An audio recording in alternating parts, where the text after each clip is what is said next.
Assalamualaikum warahmatullahi wabarakatuh. Apa kabar semua teman-teman? Jumpa lagi bersama kami di channel Kang Teknik ya. Oke, pada video kali ini kita bertemu dengan kulkas Polytron 2 pintu ya teman-teman ya. Untuk kasus kali ini di bagian bawah itu nggak bisa dingin ya. Ini untuk bodi itu masih terasa hangat dan panas. Kalau misalkan di bagian bodi kanan kiri pada saat mesin hidup itu panas, itu artinya kerusakannya itu tidak ada kaitannya dengan freon habis ya teman-teman ya. Kalau misalkan bodi masih bisa panas, artinya freonnya itu masih penuh ya. Nah kebetulan untuk kasus seperti ini itu sering terjadi pada kulkas 2 pintu. Dan di sini setelah kita cek untuk di pintu bagian atas itu suhu berada di minus 3 ya, dan itu sudah normal. Dan kita cek untuk di bagian bawah ini suhunya berada di 25 ya. Ini masih kurang ya untuk suhu 25. Untuk di bagian bawah itu pada saat kinerja full biasanya mencapai di angka 10 ya, 10 derajat. Kebetulan di sini hanya berada di 26 ya, 26 25 derajat. Ini kalau misalkan seperti ini itu kita nyimpan makanan itu bakalan bau ya. Jadi untuk di bagian atas nggak ada masalah, dan di bagian bawah itu tidak dingin ya. Nah ini salah satu contoh cara memperbaikinya. Teman-teman bisa cek ya untuk di bagian airflow di bagian bawah ini, pastikan ada udaranya ya teman-teman ya.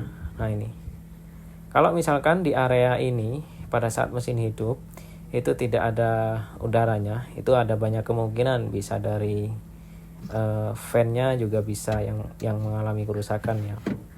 Nah, karena di sini di bagian bawah tidak ada hembusan sama sekali, kita akan cek di bagian pintu atas ya. Nah, untuk di bagian pintu atas itu terdengar ya suara fan-nya gemuruh. Namun untuk hembusannya itu tidak merata ya teman-teman ya. Tuh di bagian bawah ada hembusan, dan bagian kanan juga ada, namun untuk sebelah kiri itu tidak ada hembusan sama sekali ya.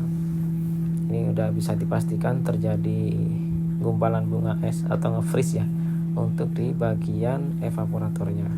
Karena untuk kulkas 2 pintu itu jarang tidak dianjurkan untuk nge-freeze ya, karena udah sistemnya udah no frost.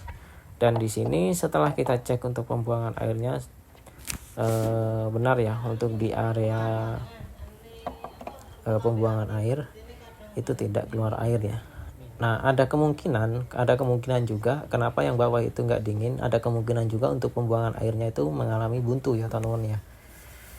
Jadi kalau misalkan pembuangan air buntu, otomatis air itu bakalan nandon ya di bagian atas, yang nantinya akan menyebabkan tersumbatnya sirkulasi udara yang ke bawah ya teman-teman ya. Nah solusinya teman-teman tinggal buka pintu di bagian atas. Kita nggak perlu bongkar di bagian mana-mana dulu. Yang perlu kita bongkar yaitu di bagian pintu atas.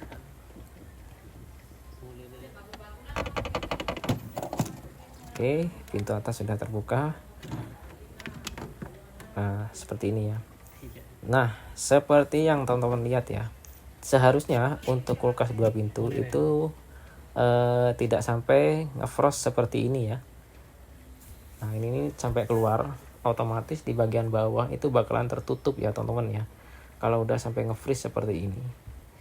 Jadi untuk fan-nya juga nggak bakalan maksimal ya kinerjanya ya. Namun untuk fan-nya juga nggak ada masalah. Ada kemungkinan terjadi kerusakan di area kelistrikan ya. Jadi untuk kulkas 2 pintu yang paling sering terjadi kerusakan yaitu di bagian heater dan juga fuse ataupun thermodefrost ya. Kalau misalkan yang menggunakan modul itu bisa dari termis. Nah sekarang kita buka. Cara ngebukanya tinggal congkel di bagian atas, kita congkel sambil tarik, dan pinggir juga kita congkel sambil tarik. Dah, ini sudah bisa kita tarik ya teman-teman. Oke, di sini udah bisa kebuka untuk fan-nya. Nah tuh teman-teman bisa cek ya, di area bawah itu udah tertutup bunga es ya, tebel banget ya.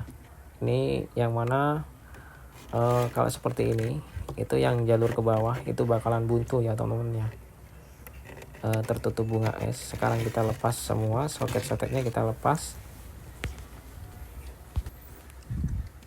Oke, di sini kita cek untuk di bagian heaternya ya teman-teman ya. Ini kita cek untuk heater. Nah di sini untuk heater itu tidak ada hambatan ya. Ini pada alat yang saya gunakan atau tang ampere itu tidak ada hambatan. Ini ada kemungkinan untuk di bagian heater itu sudah mengalami putus.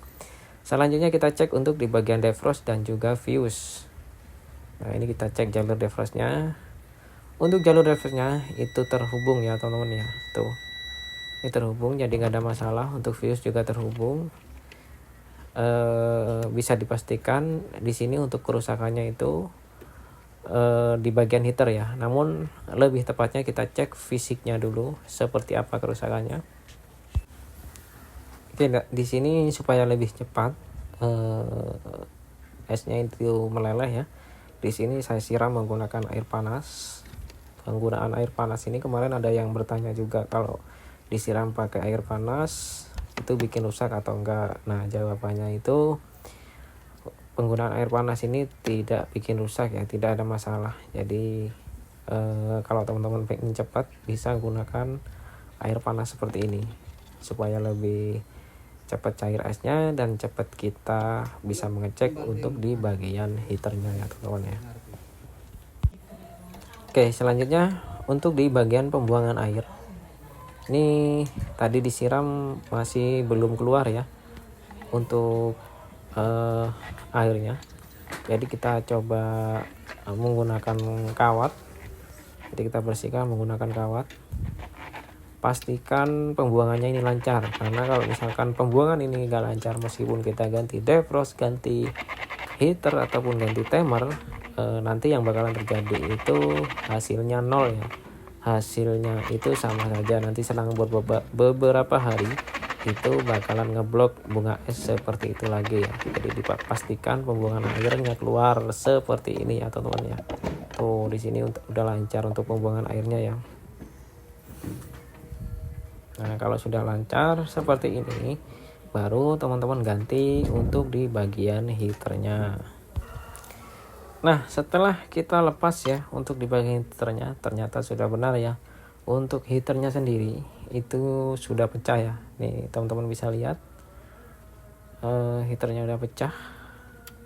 Makanya ketika kita ukur menggunakan tang ampere tadi itu tidak ada hambatan ya atau putus. Tuh kita cek. Nah ini kita bersihkan dulu kacanya supaya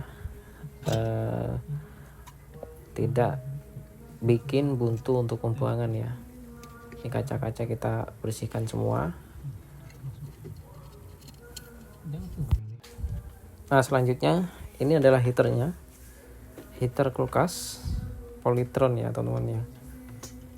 Ini untuk kalau misalkan teman-teman bingung beli, nanti saya sediakan di keranjang ya untuk ukuran Polytron sendiri. Defrostnya dan juga timernya nanti saya taruh di keranjang supaya teman-teman nggak bingung pada saat mau membeli ukurannya ya. Nah di sini kita akan pasang.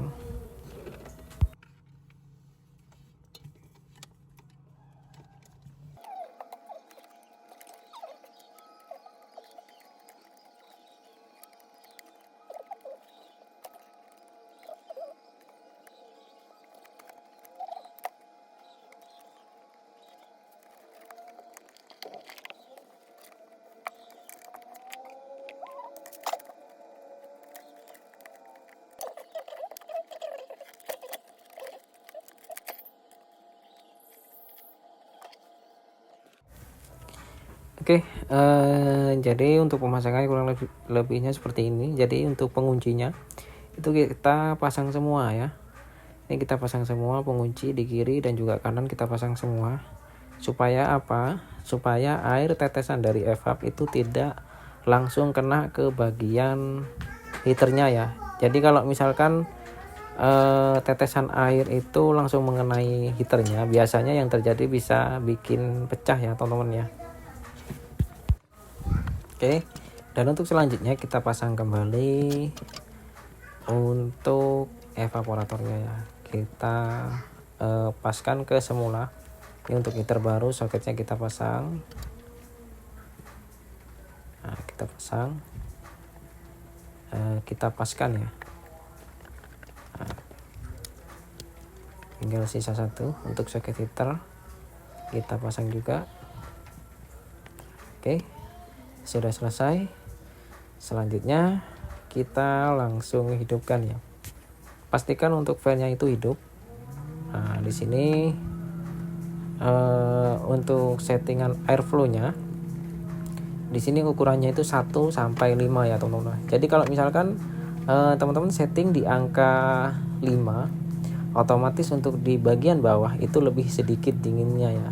Beda lagi kalau misalkan kita setting di angka 1, itu settingannya bawah lebih banyak. Dan untuk idealnya, untuk normalnya biasanya kita setting di angka 3. Jadi seimbang ya, yang bawah dengan yang atas itu seimbang. Nah, di sini untuk udaranya udah merata. Selanjutnya kita cek di bagian bawah. Nah, karena ini masih belum selesai ya, kita harus memastikan ya udaranya itu bisa keluar di area bawah, airflow bawah. Nah, di sini seperti yang teman-teman lihat, di sini udah kerasa ya, hembusannya itu kerasa. Berarti di sini itu sudah berhasil ya kita perbaiki. Dan yang rusak tadi hanya heater saja. Jadi kerusakan heater pun kalau misalkan dibiarkan lama biasanya seperti itu ya, terjadi gumpalan bunga es biasanya selang 2 sampai 3 hari ya teman-teman ya. Oke, jadi mungkin itu saja video dari kami. Semoga bermanfaat ya. Apabila teman-teman ada yang perlu ditanyakan, boleh tulis di kolom komentar. Jangan lupa dukung channel kami dengan cara tekan tombol like-nya dan juga subscribe-nya. Assalamualaikum warahmatullahi wabarakatuh.